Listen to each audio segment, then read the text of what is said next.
الحمد لله وكفى وسلام على عباده الذين اصطفى أما بعد فأعوذ بالله من الشيطان الرجيم بسم الله الرحمن الرحيم قل هل ننبئكم بالأخسرين أعمالا الذين ضل سعيهم في الحياة الدنيا وهم يحسبون أنهم يحسنون صنعا وقال النبي صلى الله عليه وسلم رب عمل صغير تعظمه النية رب عمل كبير تصغره النية أو كما قال عليه الصلاة والسلام اللهم صل على محمد وعلى آل محمد كما صليت على إبراهيم وعلى آل إبراهيم إنك حميد مجيد اللهم بارك على محمد وعلى آل محمد كما باركت على إبراهيم وعلى آل إبراهيم إنك حميد مجيد আল-হাদি খেদমতে কোরআন পরিষদের উদ্যোগে আয়োজিত নবম বার্ষিক তাফসিরুল কোরআন মাহফিল 2025 মাহফিলের মোহতারাম সাদার, মোহতারাম সভাপতি, উপস্থিত হযরত, বুজুর্গ, উলামায়ে কেরাম, সম্মুখপানে সমবেত দিন প্রিয়, ইসলাম প্রিয়, দিনদার, ইমানদার মুমিন মুসলমান ভাইরা, পর্দার আড়াল থেকে আলোচনায় শামিল মা বোনেরা, বিশ্বজগতের মালিক, বিশ্ব প্রতিপালকের বিশ্ব দরবারে কালিমাতুশ শুকর যে মহান রব্বুল আলামিন দয়া করে, মায়া করে, ভালোবেসে রহমতি বরকতি জান্নাতের টুকরা বাগানে উম্মতের উলামায়ে দ্বীনদের সোহবতে আল্লাহ তাআলা আমাদেরকে আসার বসার তৌফিক দান করেছেন। কালিমাতুশ শুকর পড়ি, শুকরিয়া আদায় করি, জবান ছেড়ে ভক্তি ভরে সমস্বরে আওয়াজ করে মুহাব্বতে সকলে মিলে বলুন আলহামদুলিল্লাহ। বিকেল থেকে শুরু করে এ পর্যন্ত যোগ্য বুজুর্গ ওলামা হযরতদের জবানে আপনারা গুরুত্বপূর্ণ নসিহাত আলোচনা শ্রবণ করে এসেছেন।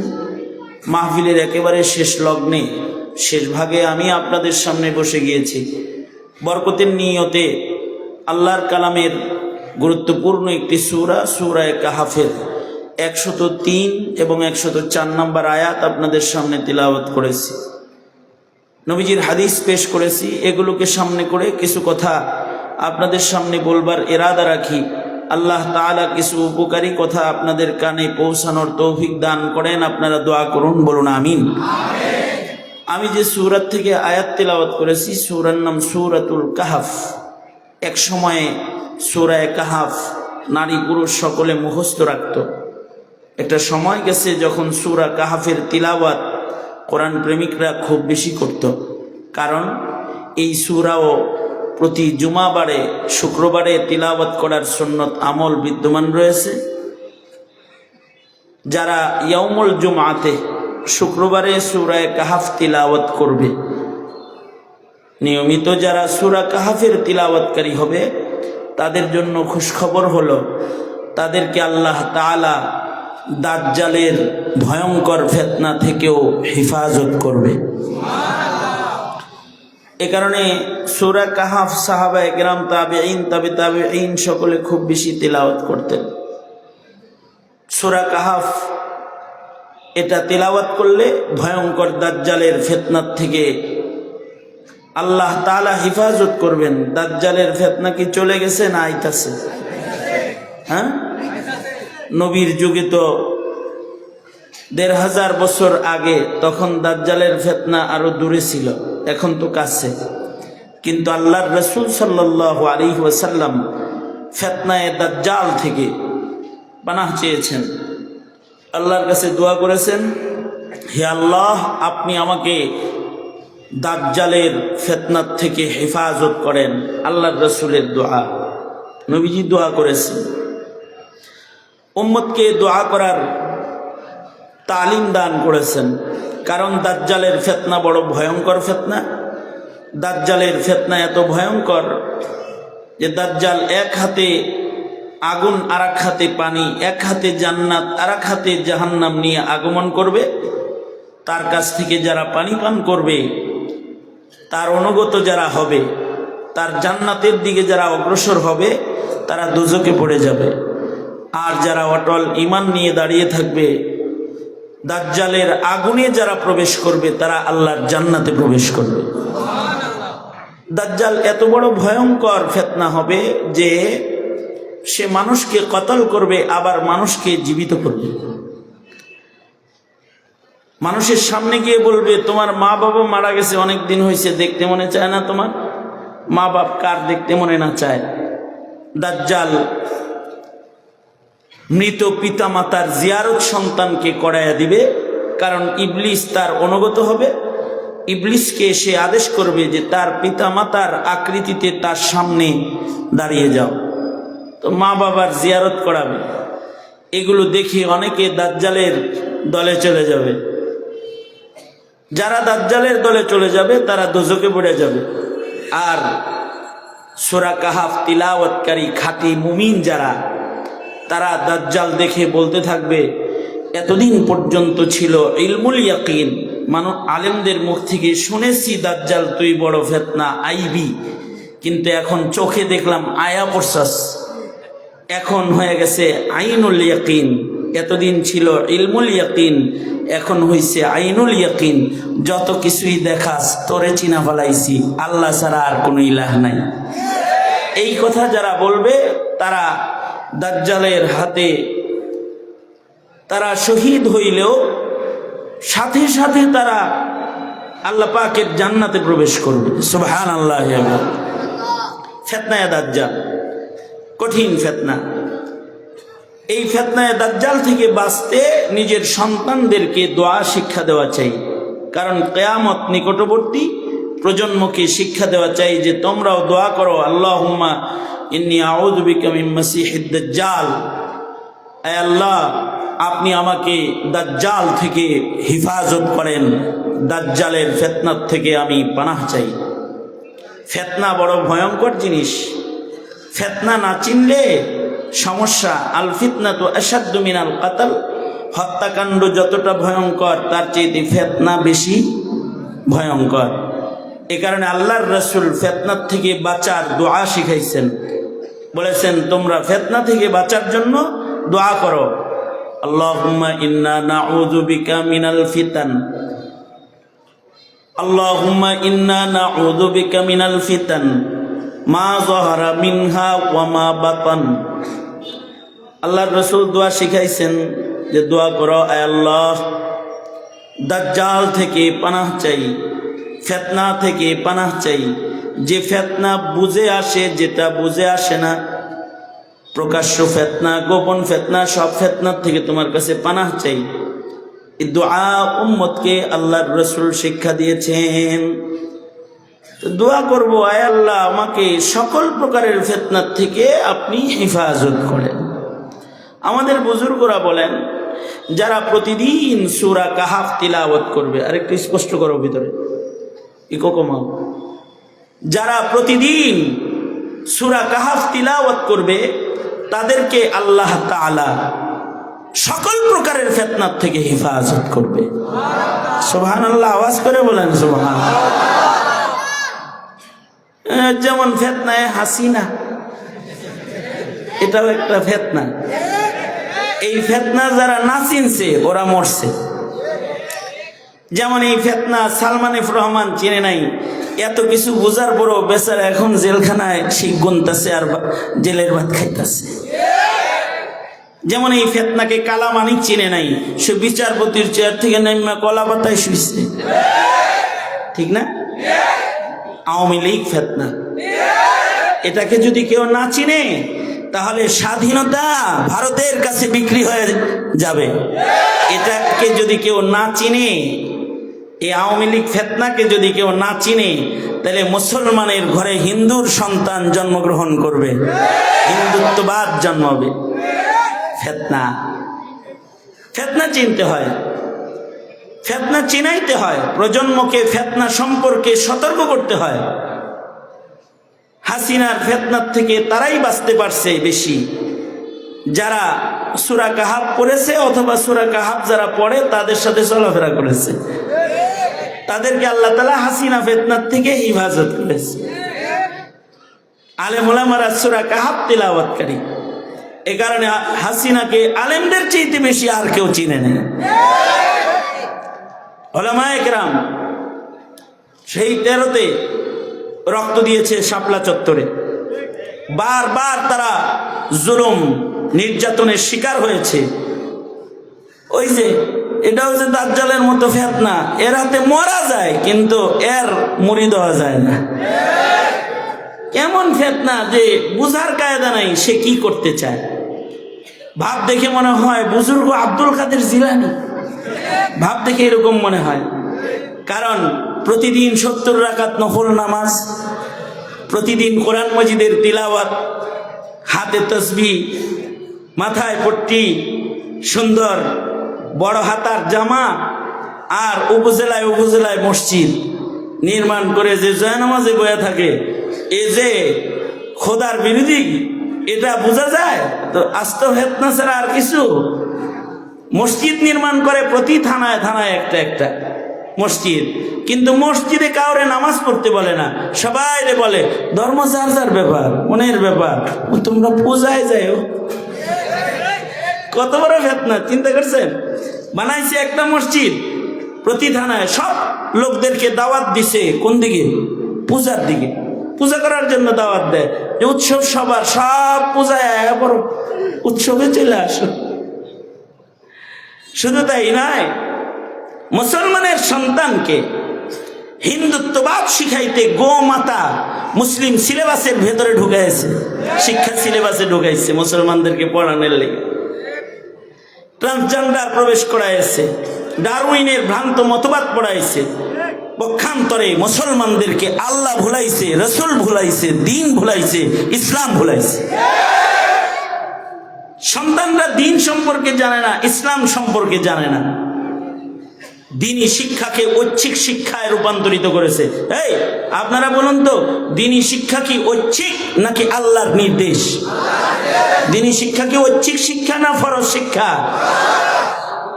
তালাবুল ইলমি ফারিদাতুন আলা কুল্লি মুসলিম, সব মুসলমানের উপরে দিনী শিক্ষা, ধর্ম শিক্ষা গ্রহণ করা ফরজে আইন। আর এটাকে বানাইছে ঐচ্ছিক, এটাই ফেল করলেও সার্টিফিকেটের কোনো ভেজাল নাই। এটা ঐচ্ছিক শিক্ষায় রূপান্তরিত করেছে। কেন? মুসলমানের মাটিতে হিন্দুত্ববাদ আর নাস্তিক্যবাদ আর কাদিয়ানি মতবাদের, চাষাবাদের চৌকিদারি রয়েছে। ফিতনা চিনা মুশকিল। যদি আপনি আপনার সন্তানকে ফিতনা না চিনান, তাহলে আপনার সন্তান ফিতনা কি জিনিস এটা বুঝবে না। এ কারণে মাদারিসে কওমিয়াতে কিতাবুল ফিতান পড়ানো হয়। ফিতনার অধ্যায়, কিতাবের অধ্যায়ের নামই ফিতনা অধ্যায়। সব ফিতনা সম্পর্কে জাতিকে সজাগ করো, ফিতনা চিনাও। তো ফিতনা থেকে বাঁচতে শক্তি দরকার একটা। গুনাহ থেকে বাঁচতে যেমন শক্তি দরকার, ফিতনা থেকে বাঁচতেও শক্তি দরকার। ইবাদতের ভেতরে গুনাহ থেকে বাঁচার শক্তিও আছে, ফিতনার থেকে বাঁচার আমলও আছে। যেমন আল্লাহ তাআলা বলেন, যারা নামাজ পড়বে তারা গুনাহ থেকে বেঁচে যাবে। কারণ ইন্নাস সালাতা তানহা আনিল ফাহশাই ওয়াল মুনকার, নামাজ মানুষকে সকল প্রকারের পাপাচার আর গুনার কাজ থেকে বাঁচায় রাখবে। ঠিক ওই রকম কেউ যদি সূরা কাহাফের তিলাওয়াতকারী হয়, যারা সূরাতুল কাহাফ তিলাওয়াত করবে তাদেরকে আল্লাহ তাআলা দাজ্জালের ভয়ঙ্কর ফিতনার থেকেও বাঁচায় রাখবে। সন্তানদেরকে সূরা কাহাফ পড়ার মতো, ফিতনার যুগ, এখন তো ফিতনার যুগ, ফিতনা অনেক বেশি। সূরা কাহাফ পড়ার মতো কোরআনের শিক্ষা সন্তানকে দেয়া অভিভাবকদের জন্য তো ফরজ। এই সময়ে প্রতিটি অভিভাবকের জিম্মাদারি তার সন্তান যেন সূরা কাহাফ পড়তে পারে, এতটুকু নিয়ে নিন। সূরা কাহাফ কি নুরানি নামাজ শিক্ষা বই পড়লেই তো পড়তে পারবে আশা করা যায়, নাকি বলেন? এই কথা বলেন, নুরানি নামাজ শিক্ষা বইয়ের অতটুকুন ধর্ম শিখলেই সূরা কাহাফ পড়তে পারবে? সকাল বেলায় সূরা ইয়াসিন পড়তে পারবে? সূরা আর রহমান ভোরবেলায় পড়তে পারবে ফজরের আগে? রাতের বেলায় সূরা মুলুক পড়তে পারবে? এগুলো পড়ার দরকার নেই। এই পড়াগুলো আমাদের সমাজে নাই, কিন্তু প্রতিদিন নাটক দেখা, সিনেমা দেখা ঠিকই ঢুকে গেছে। এই পড়াগুলো নাই বিধাই সন্তানদেরকে আমরা ভালো মন্দ, হালাল হারাম, জায়েজ না জায়েজ বুঝার যোগ্যতাটুকুনো ওদেরকে উপহার দিতে আমরা পারি নাই, ব্যর্থ হয়ে গেছি আমরা। তাহলে এই দায়িত্বটা নেওয়া দরকার না সবার? সন্তানদেরকে বিশুদ্ধ কোরআনে কারীমের তিলাওয়াত শিক্ষা দেব ইনশাআল্লাহ। জোরে করে বলেন। নাকি এই খেদমতে কোরআন পরিশোধ করে বছরে একবার তাফসীর শুনলেই তো কোরআনের হক আদায় হয়ে যাবে, তাই না? কি কোরআনে কারীমের হক নেই? কোরআনে কারীমের এক নাম্বার হক কোরআনকে ইজ্জত করা, কোরআনকে মহব্বত করা 2 নম্বর হক। 3 নম্বর কোরআনকে বিশুদ্ধ করে তিলাওয়াত করা। কোরআনে কারীম যারা বিশুদ্ধ তিলাওয়াতকারী হবে এই ফিতনার যুগে, যারা কোরআন তিলাওয়াতকারী হবে এরা ফিতনা চিনবে, এরা ফিতনা চিনবে। জগতে কিছু মুসলমান আছে এরা ফিতনা চিনে না। আরে কাদিয়ানিরে চিনে না, তাহলে মনে করেন কিরকম আজহালুন নাস, এ জাহেলে মুরাক্কাবে না। নিজে যে গন্ড মূর্খ ধর্মের ব্যাপারে ও নিজেও জানে না, ও মূর্খ। কাদিয়ানি ও মুসলিম এটাও জানে না। কাদিয়ানি ফিতনা কেউ যে চিনে না, তাহলে তার মূর্খতার শিকড় কত দূর চলে গেছে। আমার তো 22 দিন রিমান্ড ছিল মাত্র। মামলা হইল আমি ককটেল নিক্ষেপকারী, আর মামুনুল হকের মামলা হইল উনি মানিব্যাগ চুরিকারী, আর আমি মেরেছি ককটেল। বাইতুল মুকাররমের উত্তর গেটে নাকি আমি ককটেল মেরেছি। খোদার কসম আমি ককটেল চোখে দেখি নাই, ছবিতে দেখছি, ককটেল সচক্ষে দেখি নাই। আর আমার বিরুদ্ধে মামলা, আমি ককটেল মারছি। মামলা হইল 22টা, 22 দিন রিমান্ড, 10টা তো একেবারে সচল।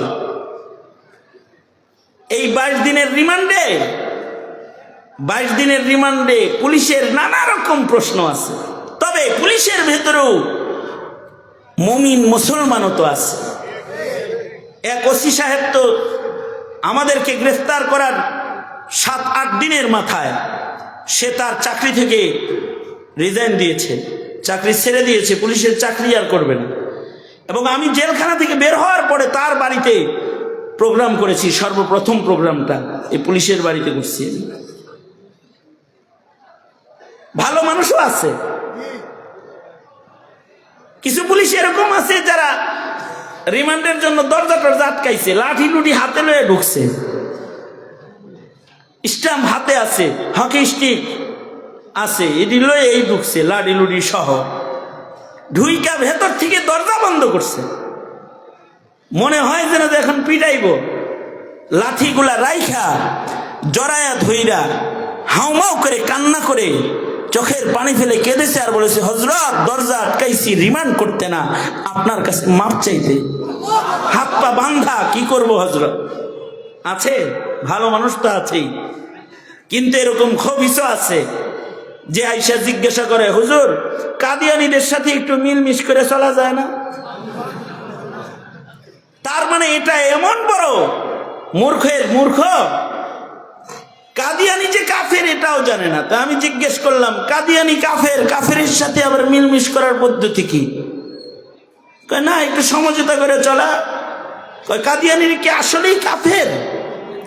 তার মানে আপনি এখনো জানেন না কাদিয়ানি কাফের, তো আপনিও ঈমান নষ্ট। কাদিয়ানিকে যে কাফের বলে না, সেও কাফের। কাদিয়ানিকে কাফের না বললেও সে কাফের, এটা যদি কেউ না জানে তাহলে তো বহু মুসলমানের ঈমান নষ্ট হয়ে যাবে।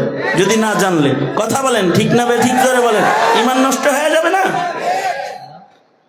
নাস্তিকতা করে, মুরতাদ বেঈমান, তাকেও যদি কেউ মনে করে মুসলিম, সে একজন মুসলিম, এটা যদি মনে করে, তার ইমান থাকবো? নাস্তিকরে মুসলমান মনে করলে কথা বলেন না কেন, থাকবে? তাই এইটা সন্তানকে শিখাইতে হইব না যে নাস্তিকতা এটা একটা ফিতনা, ওরা বেঈমান, ওরা নবীকে আক্রমণকারী, ওদের মুসলিম দেশে মুসলিম পরিচয়ে থাকার অধিকার নাই, ওরা ফাঁসির উপযুক্ত, নাস্তিক মুরতাদের ফাঁসি চাই। এটা জানা দরকার না মুসলমানের? ইদিয়া জানবে? এটা জানার মতো শিক্ষা সিলেবাস আমার স্কুলে বিদ্যমান নাই, অথচ মুসলিম দেশ, দ্বিতীয় বৃহত্তর মুসলিম দেশ, এইটা জানার কোনো একাডেমিক শিক্ষা আমার সন্তানকে দেয়া হয় না। সে ফিতনা চিনে না, সে কাদিয়ানি চিনে না, সে নাস্তিক চিনে না, সে ইহুদি চিনে না, সে নাসারা চিনে না, আর সে কালিমাওয়ালা মুমিনের মর্যাদাও বুঝে না, চিনে না।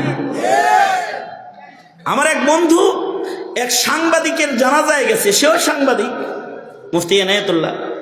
সে এক সাংবাদিকের জানাজায় গেছে, বৃদ্ধ সাংবাদিক, বয়োবৃদ্ধ সাংবাদিক মারা গেছেন। এই সাংবাদিকের সন্তান থাকে বিদেশে, বিদেশ থেকে তার সন্তান এসেছে জানাজা পড়তে, সাথে নিজের ছেলেকে নিয়ে আসছে, পিচ্চি ছেলে, এটাকেও নিয়ে আসছে, বিবিরেও নিয়ে আসছে। ছেলে সহ জানাজার মাঠে এসেছে। দাদার জানাজা শেষ হইলে নাতি বাবারে জিগাইতেছে, এই কথাটা বলে মুফতি সাহেব কেঁদে দিয়েছে। সন্তান তার বাবাকে জিজ্ঞেস করতেছে, আব্বু এখন কি দাদার লাশ আগুন দিয়ে জ্বালিয়ে দিবে? নাউজুবিল্লাহ, জোরে করে বলেন।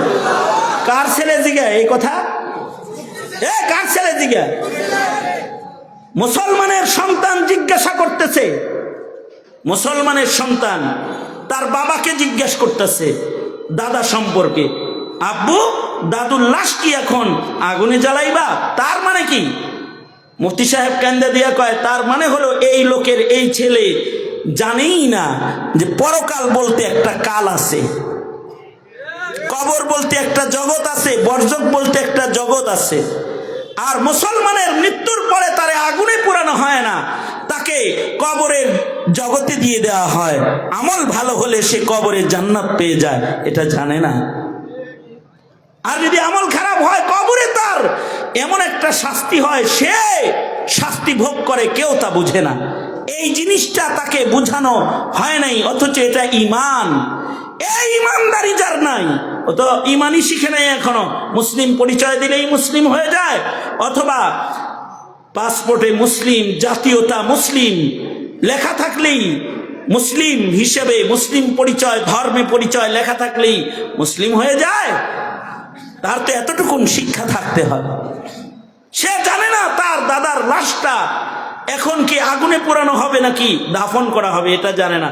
অবশ্য এটা জেনে ফেলেছে হিন্দি সিনেমা দেখতে দেখতে, এতটুকুন বুঝেছে যে কিছু মানুষকে আগুনেও পোড়ানো হয়। এ কারণে তার সন্দেহ, তার দাদা কোন দলের।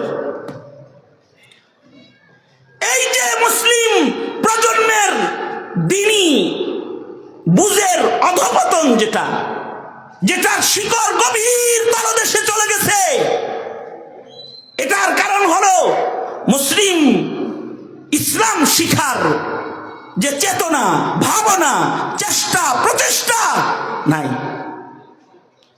যতটুকুন উলামায়ে কেরাম ওয়াজ মাহফিলে, তাফসীর মাহফিলে ইসলাম ইমানদারি শিখায়, এইটাকে আওয়ামী লীগ বন্ধ করার জন্য যারা আলোচনা করে তাদের লিস্টি ডাকাতের লিস্টের মতো থানায় জমা দিয়ে রেখেছিল, তারা যেন কেউ মাহফিল করতে না পারে। কোন জায়গায় মাহফিল হলে থানার থেকে ফোন আসতো, ওসি সাহেব বলতো যে আয়েন না হুজুর। এই তো এই উসমানীনগর থানাতে আমি ঢাকা থেকে সফর করে এসেছি, মাহফিল পর্যন্ত ঢুকে পড়েছি, ওসি সাহেব আমার হাত ধরে বলে, হুজুর উপরের নির্দেশ, আপনি বয়ান করতে পারবেন না। আমি ঢাকা চলে গেছি বয়ান না করে। এই আওয়ামী লীগের আমলে কেন এদেশের আলেমরা কি তোমাদের মতো হেলমেট বাহিনী প্রস্তুত করেছে নাকি? এদেশের আলেমরা কি তোমাদের মতো এদেশের যুব সমাজের হাতে ধারালো অস্ত্র তুলে দিয়েছে নাকি? তোমরা তো পুলিশের প্রহরা, রাজপথে তোমরা মানুষ হত্যাকারী, খুনির খাতায় তোমাদের নাম। আর তোমরা এদেশের আলেমদের জবান করে দিয়েছিলেন। কেন? এদেশের আলেমরা এদেশের যুব সমাজকে ঈমান শিক্ষা দেয়, আকীদা শিক্ষা দেয়, ধর্ম শিক্ষা দেয়, ইসলামের মূল্যবোধ শিক্ষা দেয়। মরার পরে কি হবে এটা শিক্ষা দেয়, মরার পরে কি হবে এটা শিক্ষা দেয়।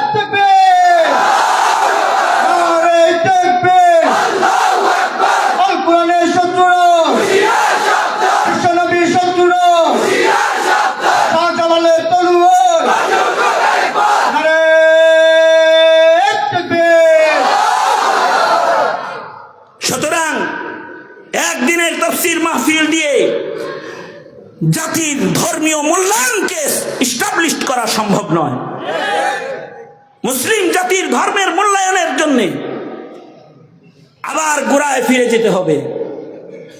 সেটা হলো আমার প্রজন্মের প্রত্যেকটা সন্তানকে আকায়েদ শিক্ষা দিতে হবে, ফিতনা শিক্ষা দিতে হবে। কোনটা জান্নাতের পথ, কোনটা দোজখের পথ সুস্পষ্ট করে দিতে হবে। যে তুমি এই পথে চলবে না, এটা তোমার পথ, তোমার গন্তব্য আল্লাহ পাকের জান্নাত। ঠিক কিনা জোরে আওয়াজ করে বলেন। এটা শিখানোর জিম্মাদারি কে পালন করবে? আলেম ওলামা খালি শহীদারি লইছে আর আপনি খালি ঘুম পারবেন। এইটা শিক্ষা দেওয়ার জিম্মাদারি তো আপনার। আপনাকে আল্লাহ বলতেছেন কু আনফুসাকুম ওয়া আহলিকুম নারা। এই নির্দেশ আপনাকে আল্লাহ দিয়ে বলছেন তুমি নিজেরেও দোজখ থেকে বাঁচাও, তোমার পরিবারকেও দোজখ থেকে বাঁচাও। নির্দেশ কার? চিল্লায় আওয়াজ করে বলেন কার? মৌলবীর প্রতি না আপনার প্রতি? খেয়াল আছে? এটা তো ভাইবাও দেখেন নাই যে আপনার প্রতি একটা নির্দেশনা জারি আছে। সুতরাং মুসলমান ভাইরা, নিজের সন্তানকে ফিতনা শিখাইতে হবে, ফিতনা চিনাইতে হবে, ফিতনার থেকে বাঁচার আমল শিক্ষা দিতে হবে, ফিতনার পরিচয় তুলে ধরতে হবে। খাঁটি মুমিনের গুণ, খাঁটি মুসলমান কাকে বলে যতক্ষণ পর্যন্ত শিক্ষা না দেওয়া হবে ততক্ষণ পর্যন্ত খাঁটি মুমিন হইবার চেষ্টা কিন্তু তার ভেতরে আসবে না। একটা মুমিনের ব্যক্তি জীবন থেকে শুরু করে রাষ্ট্র জীবন পর্যন্ত তার আদর্শিক অবস্থানটা কি, এটা যদি মুমিনকে শিখায় না দেওয়া হয় এই মুমিন তার ঈমান রক্ষা করতে পারবে না। ফিতনার জমানায় যদি ঈমান হারায় যায়, জন্মাবে মুসলমানের ঘরে কিন্তু বিদায় নিবে বেঈমান হিসাবে, জন্মগ্রহণ করবে ইসলামের পতাকা তলে কিন্তু মরণ হয়ে যাবে নাস্তিকের পতাকা তলে, ইহুদ নাসারার পতাকা তলে।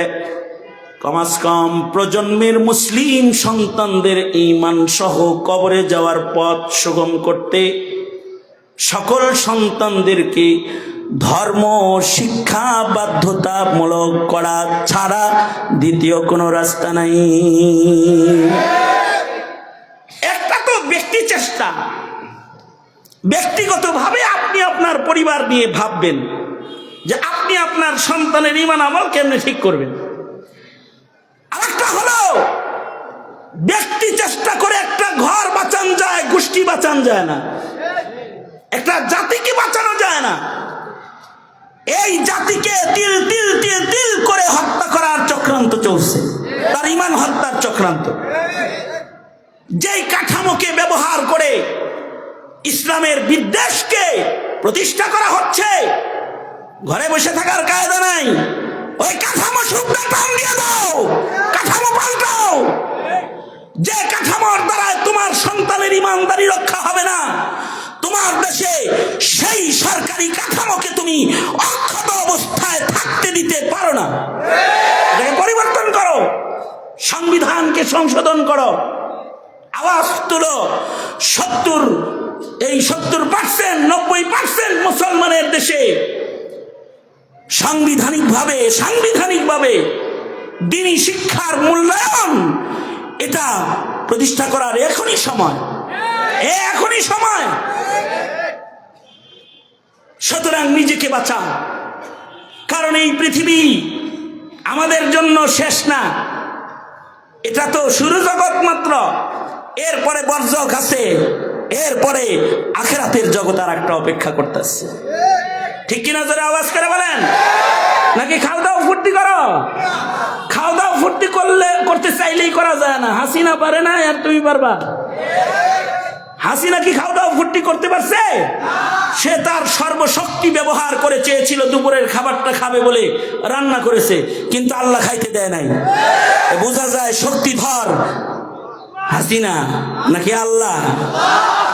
সর্বশক্তিমান কে? সকল ক্ষমতা কার? আল্লাহর। তুমি এটা চিন্তা না যে আল্লাহ হাসিনারে খাইতে দেয় না, তোমার খাইতে দিব? কত চেষ্টা করলো ক্ষমতায় বসে থাকতে, রক্তের পরে বসে থাকতে পারলো না, বেচারি মাটি দিয়ে হাইটা যেতে পারলো না, পালায়া চলে গেল শেষ বেলা। ইতিহাস কলঙ্ক করে গেল। বাংলাদেশের ইতিহাসে কোন নেত্রী অথবা নেতার পালিয়ে যাওয়ার ইতিহাস নাই, একমাত্র হাসিনা ফেতনা, এটা পালিয়ে চলে গেছে। তুমি তোমার সন্তানকে কোন পথে চালাচ্ছ? তোমার সন্তান না জানি আবার এই 16 কোটি মুসলমানের দেশের ফেতনায় রূপান্তরিত না হয়। এইটা সকলকে সজাগ দৃষ্টি রাখতে হবে। এই সজাগ দৃষ্টিকে চূড়ান্ত লক্ষ্যে পৌঁছাইতে ঘরের ভেতরে কোরআনে কারিমের তিলাওয়াত লাগবে। যে ঘরের ভেতরে কোরআনের তেলাওয়াত হয় ও ঘরকে ফিতনা মুক্ত রাখার জিম্মাদার আল্লাহ হয়ে যায়। সন্তানকে আল্লাহর কোরআনের তিলাওয়াতকারী বানায়া ঘরের মধ্যে কোরআনে কারিমের তিলাওয়াতকে জীবন্ত রাখবা, এটা সকল ঘরওয়ালাদের একটা মিশন। সাহাবায়ে কেরাম তাদের ঘরে প্রচুর পরিমাণে কোরআনে কারিমের তিলাওয়াত করতেন। এক সাহাবী ঘরের ভেতরে সূরা কাহফের তিলাওয়াত করতেছে। সাহাবী ঘরের মধ্যে সূরা কাহফ তিলাওয়াত করতেছেন। সাহাবী তিলাওয়াত করতেছেন সূরাতুল কাহফ। সাহাবীর সন্তানটা পাশে ঘুমিয়ে আছে। ছোট্ট একটা ঘর, কিন্তু ঘরের এক কোণায় আবার তার ঘোড়াটা বাঁধা আছে।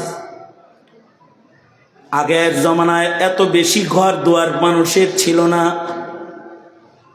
এখনকার বাড়ি ঘরগুলো অনেক বড় বড়, ডুপ্লেক্স বাড়ি আছে। সন্তানের আলাদা ঘর, নিজের আলাদা ঘর, বেডরুম আলাদা, চাইল্ড রুম আলাদা, গেস্ট রুম আলাদা, ড্রয়িং ডাইনিং আলাদা, কিচেন আলাদা, বাথ আলাদা। কিন্তু এখন ডুপ্লেক্স বাড়ি, বাড়ির ভেতরে কোরআন তেলাওয়াত নাই, নামাজ নাই। কিন্তু আগের জমানার মুসলমানের ঘর ছিল ছোট ছোট্ট ঘর। সাহাবী কোরআন পড়তেছেন, ছোট্ট একটা ঘর। সাহাবীর পাশে সাহাবীর সন্তানটা ঘুমায় রয়েছে। পাশে সাহাবীর ঘোড়াটা ঘরের এক কোণায় বান্দা আছে। তিলাওয়াতের ভেতরে এত মোহাব্বত আর এত ভালোবাসা। সাহাবী তিলাওয়াত করতেছে আর কুদরতি সাকিনার আলো ঘরের ভেতরে প্রবেশ করতেছে। আমাদের বর্তমান সময়ের ঘরের ভেতরে বাতির আলো আছে, কিন্তু রহমতের আলো নাই। যেমন আল্লাহর রাসূল সাল্লাল্লাহু আলাইহি ওয়াসাল্লাম, নবীজির ঘর আমাদের ঘরের মতো বড় ঘর নয়।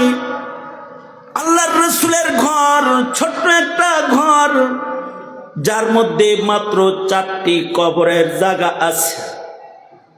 ছোট্ট একটা ঘর, ঘরের ভেতরে বাতি পর্যন্ত নাই। উম্মুল মুমিনিন বলেন, নবীজি ঘরের ভেতরে নামাজ পড়তেন, অন্ধকারে দাঁড়ায় দাঁড়ায় নামাজ পড়তেন। আমি নামাজরত সরওয়ারে দো আলম নবীর যায় নামাজের উপরে যায় শুয়ে থাকতাম, কারণ ঘরের ভেতরে বাতি নাই, কুপিতে তেল নাই। সাইয়্যিদুল মুরসালিন নবীর ঘরে বাতি নাই মাসের পর মাস। হযরত উম্মুল মুমিনিন আয়েশা বলেন, সরওয়ারে দো আলম মুহাম্মদুর রাসূলুল্লাহ ওয়াসাল্লাম নবীজির ঘরে শুধুই মাত্র পাতিতে তেল নাই তা না, উম্মুল মুমিনিন বলে মাসের পর মাস চলে যেত আমাদের ঘরের চুলায় আগুন জ্বলতো না। সাহাবী জিজ্ঞাসা করে, উম্মুল মুমিনিন মাসের পর মাস চুলায় আগুন জ্বলতো না, আপনারা তখন কি খেতেন? আপনাদের সংসার কিভাবে চলতো? উম্মুল মুমিনিন আয়েশা সিদ্দিকা বলেন, কখনো কখনো কিছু খেজুর বাহির থেকে আমাদের ঘরে হাদিয়া আসতো। একটা খেজুর, এক গ্লাস পানি আমার আর আমার নবীর খাবার দিনের। কখনো কখনো একটা খেজুরকে দুই ভাগ করে অর্ধেক আমি খাতাম আর অর্ধেক হাবিবুল্লাহ খাইতেন। এক গ্লাস পানি পান করে আমাদের দিন পার হয়ে যেত। কখনো কখনো ক্ষুধার যাতনায় পেটে পাথর বাঁধা লাগতো। হাবিবুল্লাহ মুহাম্মাদুর রাসূলুল্লাহ সাল্লাল্লাহু আলাইহি ওয়াসাল্লাম, তোমার আমার নবী,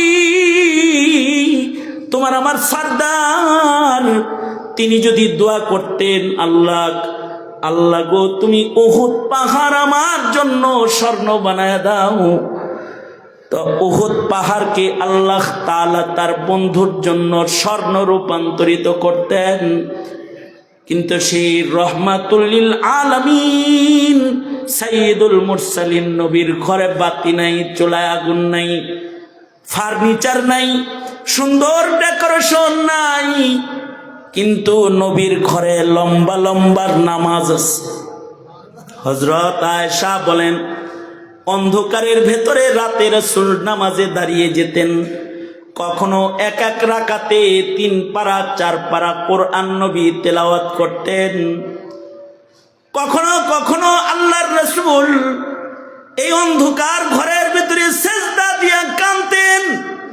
নবীর চোখের পানিতে জায়নামাজ মুসাল্লা ভিজা যেত।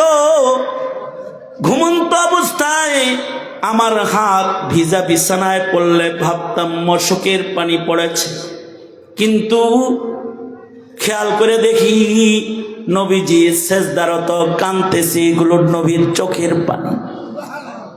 কান মুখের কাছে নিলে আওয়াজ পাওয়া যেত, আল্লাহর রাসূল উম্মতি উম্মতি বলে সারা রাত কাঁদতেছে। কখনো কখনো উম্মতের নাজাতের জন্য আল্লাহর রাসূল এত লম্বা সেজদা দিতেন, ঘরের ভেতরে এত লম্বা সেজদায় নবীজি পড়ে থাকতেন। হযরত আয়েশা বলেন, আমার ভয় হইতো না জানি সেজদারত আল্লাহর রাসূল ইন্তেকাল করেছেন। আমি পরীক্ষা করার জন্য নবীজির পায়ের আঙ্গুলি ধরে নড়াচড়া দিলে নবীজি পা শক্ত করে ধরতেন। তখন আমি বুঝতাম নবীজি বেঁচে আছেন, কিন্তু লম্বা সেজদা দিয়া নবীজি উম্মতের জন্য সারা রাত কেঁদেছেন, সারা রাত ঘরের ভেতরে সেজদা দিয়েছেন, লম্বা সময় ঘরে নামাজ পড়েছেন। যাদের ঘরে লম্বা নামাজ আছে, যাদের ঘরের মধ্যে রাতের আধারে মুসাল্লায় সেজদা আছে, এই ঘরগুলোর মালিকের নাম আসমানে আল্লাহ তাআলার গোলামের যে খাতাটা আছে, ও খাতার ভেতরে আল্লাহ তাআলা তুলে দেয়। বর্তমান জমানায় দামি ঘর বানাইলে গ্রিনিজ বুকে তার নাম উঠে যায়। শাহজাহান তাজমহল নির্মাণ করে তার নাম গ্রিনিজ বুকে চলে গেছে। আল্লাহর একটা গ্রিনিজ বুক আছে, যেটা বান্দার নির্বাচিত নামের বুক। ওই বুকের মধ্যে কিছু গোলামের নাম মহান আল্লাহ নিজের কুদরতি কলম দিয়া নিজের কিছু গোলামের নাম লেখে, যে বুকটার নাম ইবাদুর রহমান, যে বইয়ের নাম রহমানের গোলামের খাতা। এই খাতার ভেতরে আল্লাহ তাআলা ওই সকল বাড়িওয়ালাদের নাম ও খাতার ভেতরে আল্লাহ তাআলা উঠায় দেয়। ওয়াল্লাযীনা ইয়াবীতুনা লিরাব্বিহিম সুজদাও ওয়া কিয়ামা, যারা তাদের ঘরের জিন্দেগিতে রাতের বেলার নামাজ পড়ে, সেজদা করে, ঘরের ভেতরে আল্লাহকে ডাকাডাকি করে। অর্থাৎ যে ঘরের ভেতরে সেজদা আছে, যে ঘরে রাতের নামাজ আছে, এ ঘরের মালিকগুলোর নাম মহান আল্লাহ আসমানে তার বান্দার খাতার ভেতরে উঠায়া দেয়। কিন্তু তুমি ঘর বানালে, এ ঘরে আর্কিটেক্ট ডিজাইন আছে, সুন্দর ফার্নিচার আছে, ক্যালিগ্রাফি আছে, সুসজ্জিত ঘর, কিন্তু এই ঘরটা এত নোংরা যে এই ঘরের ভেতরে রহমতের ফিরিস্তা ঢোকে না। আমি এক বড়লোক মানুষের বাড়িতে দোয়ার জন্য গেছি, আমাকে নিয়ে গেছে মুসল্লি, কোটি টাকার সৌন্দর্য মণ্ডিত শুধু সাজসজ্জা, আর্কিটেক্ট ডিজাইন যেটা করেছে ডুপ্লেক্স বাড়ি, এতে কোটি কোটি টাকা খরচ হয়েছে। আমাকে নিয়ে বলে, হুজুর ঘরটা কেমন হলো? আমি বললাম মারাত্মক হয়েছে, আল্লাহ যেন এই ঘরের ভিতরে আপনার মৃত্যু না দেয়। কোন কি হুজুর? আমি বললাম না, কোনো মসজিদে মরলে ভালো। কারণ হলো আপনার ঘরটা সুন্দর বটে, কিন্তু আপনি আপনার কারুকার্যের ভেতরে এমন কিছু এই ঘরের ভেতরে করেছেন, যার কারণে এই ঘরে শয়তান ছাড়া কোনো ফিরিস্তা ঢোকার কোনো সম্ভাবনা নেই। একমাত্র আযাবের ফিরিস্তা ঢুকবে, রহমতের ফিরিস্তা ঢুকবে না। কারণ আপনি যে এই যে বাঙালি বধূ কলসি কাঠের কাতার করেছেন, ডিজাইন করে কাঠের ডিজাইন করলেন, এইটা লক্ষ লক্ষ টাকা খরচ করলেন। আবার কৃষক মাথায় দিয়ে ধান বুনতেছে, এটা ডিজাইন করলেন ঘরের ভেতরে। এই মূর্তিগুলো একে কি উদ্দেশ্যটা কি? না, আমি বাঙালি সংস্কৃতির স্মরণ করাই, আধুনিক যুগে বাঙালি সংস্কৃতির স্মরণ। আমি কই এই স্মরণ করাইতে যে নিজের ঘরটাকে মূর্তি সজ্জিত বানালেন, এটা খেয়াল করবেন না? এখন তো এ ঘরে রহমতের ফিরিস্তা ঢুকবে না, আপনি মরলে তো এখানে রহমতের ফিরিস্তা আইব না। কোটি টাকা দিয়ে ঘর নির্মাণ করলেন, কিন্তু এটার ভেতরে রহমতের ফিরিস্তা ঢুকার উপায় নাই।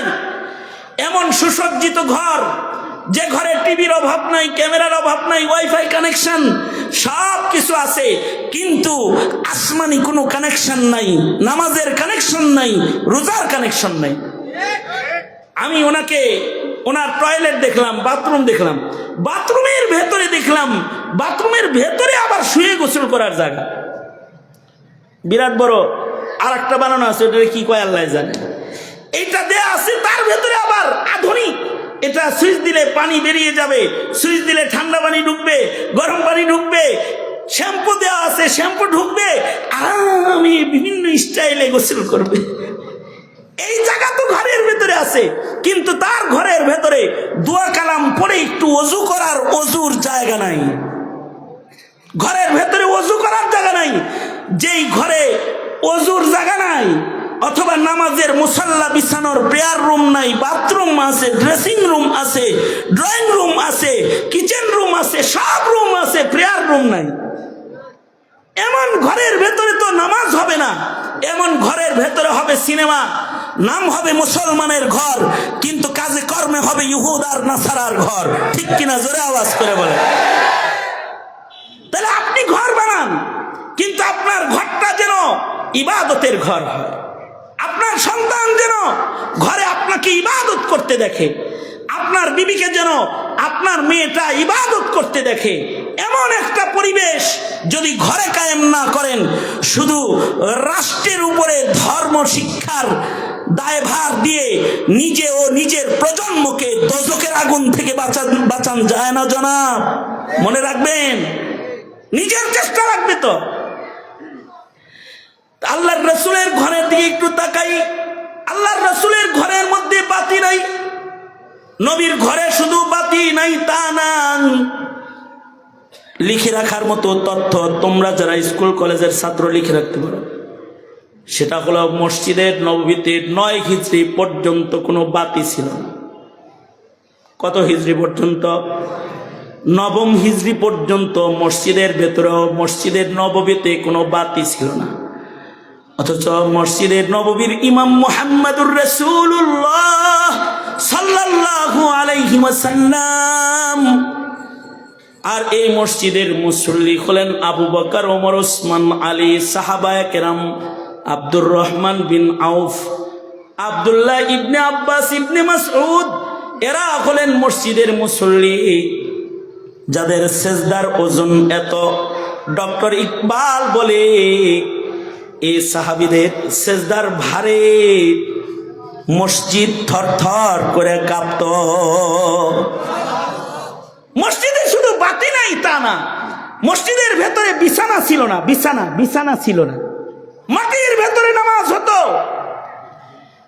হাদিসে আছে একবার হযরত আলী আর হযরত ফাতেমা দুইজনে ঝগড়া লাগছে। ঝগড়া লাগিয়া হযরত আলী নিজের রাগ গুচ্ছাকে নিয়ন্ত্রণ করতে ঘর থেকে বেরিয়ে গেছেন। বেরিয়ে গিয়ে মসজিদে যায় শুয়ে রয়েছে, কারণ রাগ যখন খুব বেশি উঠে যায় তখন শোয়া নিয়ম।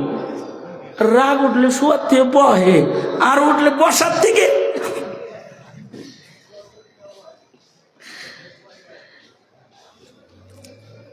আরো নিকটে যখন হয় তখন বসার থেকে দাঁড়ায়। এই হইল রাগের স্টাইল, তাই না? ইসলাম বলে উল্টা, রাগ উঠছে দাঁড়ানো ছিলি বস কমানোর জন্য। আরো রাগ উঠতেছে তো শুয়ে পড়ো, ওযু করো, গোসল করো, ঠান্ডা করো নিজের। এগুলো হলো তরিকা। তো হযরত আলীর তো খুব রাগ উঠছে। হযরত আলী মসজিদে নববীতে চলে গেছেন, যে শুয়ে রয়েছেন। আল্লাহর রাসূল ঘরে আসছেন। ফাতেমা, আলী কোথায়? কাজে লাগাইছি, গেছে গা। আল্লাহর রাসূল হযরত আলীকে তালাশ করতে বের হয়ে গেছেন। যায় দেখে হযরত আলী মসজিদের ভেতরে, হাদিস বলতেছি আমি, মসজিদের ভেতরে মাটির ভেতরে শুয়ে রয়েছে। তার মানে বোঝা যায় মসজিদে তখন কি ছিল না। হ্যাঁ, স্যার হয়েছেন কেমিয়া, কি ছিল না? বিছানাও ছিল না মসজিদে। মসজিদের ভিতরে বালুর ভিতরে শুয়ে রয়েছে, মসজিদে নববীর ভিতরে। আর আল্লাহর রাসূল যায় হযরত আলীকে ডাক দিতেছে। কি বলে ডাক দে? ইয়া আবা তুরাব। হযরত আলীর কুনিয়াত হলো আবুল হাসান, হাসানের বাপ। কিন্তু নবীজি বলে ইয়া আবা তুরাব। ওই যে গায়ের ভিতরে বালি বুলি লেগে রয়েছে, ঘোরাঘুরি করছে যে রাগে মসজিদে, গায়ে তো মাটি লেগে রয়েছে। এই জন্যে আল্লাহর রাসূল বলে, এই মাটির বাপ, এই মাটির বাপ ওঠ। হযরত আলী বলেন, নবীজি আমার মাটির বাপ কয়ে যখন ডাক দিছে, আমি বালিগুলা মুচ্ছা যে খুশিতে দাঁড়াইছি, রাহমাতুল লিল আলামিন আমাকে আবু তুরাব কইছে, ইয়া আবা তুরাব। এ কারণে হযরত আলীকে কেউ যদি ইয়া আবা তুরাব বলে ডাক দিতেন, উনি খুশি হয়ে যেতেন। নবী ডাক দিছে এই নামে একদিন, আল্লাহু আকবার জোরে করে বলেন। তার মানে হলো মসজিদের ভেতরে বিছানা নাই, বাতি নাই, কিন্তু মসজিদের সেজদাগুলো এত ভারী, মসজিদ থরথর করে কাঁপে। আর এখন সবে বরাত আইতাছে, দেখবা বাতির অভাব নাই, মিনারা শুদ্ধ বাতি হবে। ফাইজলামি বাদ দিও। মসজিদের এই বাতি আসল বাতি না, মসজিদের আসল বাতি হলো জিক্র, আজকার, ইবাদত, বন্দেগী। ঠিক কিনা জোরে আওয়াজ করে বলেন। 9 সাল পর্যন্ত, 9 হিজরি পর্যন্ত মসজিদে কোনো বাতি ছিল না। তামিমে দারি রাদিয়াল্লাহু আনহু মুসলমান হলেন, তিনি মসজিদে বাতি জ্বালালেন, আল্লাহর রাসূল খুশি হয়ে গেলেন। হযরত তামিমে দারি এমন সাহাবী যিনি 2 রাকাত নামাজে টোটাল কোরআন খতম করতেন। বাতি ছিল না কিন্তু ইবাদত ছিল। এখন ঘর আছে, ইবাদত নাই। আরো সমস্যা হলো ইবাদত আছে, ঈমান নাই। যেমন হাসিনা, ইবাদত আছে, জোরে বলেন, জোরে বলেন, আরো জোরে করে বলেন, ইবাদত আছে, ঈমান নাই। অথবা ইবাদত আছে, ইখলাস নাই। টুপি মাথায় দিছে ঠিক, নামাজ পড়ার জন্য না, ভোট চাওয়ার জন্য। এরকম হয় না? হ্যাঁ। আর যায় খালি নেত্রীর মাইকিং, আল্লাহর রাসূলের কথা নাই, খালি নেত্রীর কথা। নেত্রী নামাজ পড়ে, নেত্রী রোজা রাখে, নফল রোজা প্রতি মাসে 6টা রাখে, এগুলো খালি। উনি ইস্তেমায় যায় বয়ে থাকে। এগুলা ইবাদত আছে, ইখলাস নাই। দান করতেছে, ইখলাস নাই। নামাজ পড়তেছে, ইখলাস নাই। অথবা ইবাদত করতেছে, মন গড়া মাসাইল নাই। ঠিক কিনা? জোরে আওয়াজ করে বলেন। এমন ইবাদত দিয়ে ইমানদারি রক্ষা করার কোনো কায়দা নাই। ওই কথাটাই আল্লাহ তাআলা বলতেছেন, কুল হাল নুনাব্বিউকুম বিল আখসারিনা আ'মালা আল্লাযীনা দাল্লা সা'য়ুহুম ফিল হায়াতিদ দুনিয়া ওয়া হুম ইয়াহসাবুনা আন্নাহুম ইহসিনুনা সুনআ। বন্ধু, তাদের ব্যাপারে বলে দেন যারা ইবাদত অনেক গুণে কিন্তু ইবাদত নষ্ট হয়ে গেছে। মসজিদ গুণে মসজিদ নষ্ট হয়ে গেছে, নামাজ গুণে কিন্তু নামাজ নষ্ট হয়ে গেছে। নিজে নিজে হিসাব করে অনেক রোজা করছে কিন্তু রোজা নষ্ট করে ফেলেছে। মাসাইলের অভাব, ইখলাসের অভাব, অথবা ইমানদারি নষ্ট করে ফেলেছে। ইমান নষ্ট করে ইবাদত করে কোনো লাভ নাই। সুতরাং বন্ধু, উম্মতকে জানায় দাও তারা যেন তাদের আমলকে বরবাদ না করে। আমল বরবাদ না করতে দ্বীনি শিক্ষা, সোহবতে আহলুল্লাহ, দাওয়াত তাবলীগ এগুলোর বিকল্প নাই। ঠিক কিনা? জোরে আওয়াজ করে বলেন। সুতরাং উলামায়ে কেরামের সান্নিধ্যে গিয়ে ইলম শিখবো। কারা কারা হাত তুলি। মাসাইল শিখবো, সন্তানকে শিখাবো, ইখলাস শিখবো। চিল্লায় জোরে কোন ইনশাআল্লাহ। আর আলেমরা যা বলে মশওয়ারা মানবো। চিল্লায় এখন ইনশাআল্লাহ। সুতরাং আলেম নাই যেখানে, এমনি এমনি বলেন, এমনি এমনি বলেন, আলেম ওলামা নাই যেখানে আমরা নাই সেখানে, আলেম আছে যেখানে আমরা আছি সেখানে। ইনশাআল্লাহ বলেন। সোজা করেন, সোজা করেন, মোট করেন। এই মাহফিলটাকে ইনশাআল্লাহ সহযোগিতা করবেন, ধরে রাখবেন ইনশাআল্লাহ। এখন দোয়া হবে। মা বাবার নামে দোয়া না করে কেউ যাবেন না, উঠবেন না। আমার গাড়ির টাইম হয়ে গেছে 12:20 গাড়ি। সুতরাং আর দেরি করতে পারছি না। সুজা জোরে বলেন বিসমিল্লাহ। পকেটে হাত দেন। এই ঢুকো ঢুকো, ভলেন্টিয়ার ঢুকো, ভলেন্টিয়ার ঢুকো। ওদের এই তাফসীর কোরআনের এই মেলায় আপনি শরীক হন। আল্লাহ তাআলা এই ছোট্ট একটি সহযোগিতাও যেন আপনাদের নাজাতের জন্য উসিলা করে। বিশেষভাবে আমাদের তোফাইল ভাই, উনি আমার 2010 সাল থেকে আমার বয়ানের ভক্ত। এই আজকে প্রথম উনি বসে সরাসরি আমার বয়ান শুনলো। আর আগামীকালকে উনি লন্ডন চলে যাবে। এই মাহফিলকে কেন্দ্র করে ওনার দেশে অবস্থান করা এই সময় আজকে, এবং মাহফিলে উনি যথেষ্ট ব্যস্ততার ভেতর দিয়েও সময় দিয়েছেন মাহফিলে আপনাদের সাথে শরীক থাকতে, এবং এই প্যান্ডেল মাইক এগুলোর ইন্তজাম করে দিয়েছেন। আশাবাদী ওদের এই কোরআনের আয়োজনে আগামীতেও তোফায়েল ভাই সাথে থাকবেন ইনশাআল্লাহ। আর আপনারাও এই যুবকদের এই আয়োজনটাকে, যুবকদের ঈমান, আকীদা, আমল বিশুদ্ধকরণের জন্য ওদের পাশে আপনারাও দাঁড়িয়ে যাবেন। সমাজ সংশোধনে, ধর্মীয় আলোচনা, কোরআনে কারীমের তাফসীর এবং ঈমান এবং আকীদা শিক্ষায় এর অনেক বড় অবদান রয়েছে। এই অবদানের কারণেই একটা মূর্তিও কোনো হুজুরের ভাঙতে হয় নাই। হুজুরগর ভক্তরাই ভাঙ্গে সব শেষ দিয়ে দিছে 24 ঘন্টার ভেতরে। কোনো মৌলবী কোনো মূর্তিতে হাত লাগায় নাই। ঠিক কিনা? জোরে আওয়াজ করে বলেন। আসতে বললেন কেন? চিল্লায় জোরে বলেন। ঠিক না ভাই? ঠিক জোরে বলেন। চরমনার পীর সব মূর্তি ভাঙছে, মামুনুল হক ভাঙছে, আইয়ুবী ভাঙছে? না না না, আছে ভাঙবেন লোক, তারাই ভাঙছে। 24 ঘন্টা লাগে নাই, সব বুড়িগঙ্গা পর্যন্ত নিয়ে যায় নাই, জাগায় দাফন করে বলাইছে। শুধু দাফন করে নাই, পেশাবো করে দিছে। আল্লাহ তাআলা বুঝার তৌফিক দান করে। এই দেশ হিন্দুত্ববাদ প্রতিষ্ঠার দেশ না, এটা কোরআনের দেশ, এটা সুন্নাহর দেশ, এটা 16 কোটি মুসলমানের দেশ। আচ্ছা, প্রয়োজনে রক্ত দেব, ঈমান দেব না, স্বাধীনতা কাউকে দিব না। ইনশাআল্লাহ বলে বলেন। ইনশাআল্লাহ আছেন তো? ইনশাআল্লাহ। আল্লাহ তাআলা তৌফিক দান করে। ওই যে মুগ্ধরা মুগ্ধ ছাড়ায় চলে গেছে, সারা জনম জাতি ওদের কথা বলবে। আবু সাইদ এই মাটির জন্য বুকটান করে রক্ত দিয়ে গেছে, সারা জনম জাতি তাদের কথা বলবে। আর যারা এই জাতির সাথে গাদ্দারি করেছে তাদেরকেও জাতি স্মরণ রাখবে, স্মরণ রাখবেন ইনশাআল্লাহ। চোখের পানি দেখে আবার ভুলে যাবেন না। আল্লাহ তাআলা আমাদেরকে কবুল করেন। আলহামদুলিল্লাহ রাব্বিল আলামিন, ওয়াসসালাতু ওয়াসসালামু আলা সাইয়্যিদিল মুরসালিন মুহাম্মাদিন ওয়া আলা আলিহি ওয়া আসহাবিহি আজমাইন। রব্বুল আলামিন আল হাদির যুবকেরা মেহনত করেছে, প্রবাসীরা সাহায্য সহযোগিতা করেছে, কোরআনের মেলা জমেছে।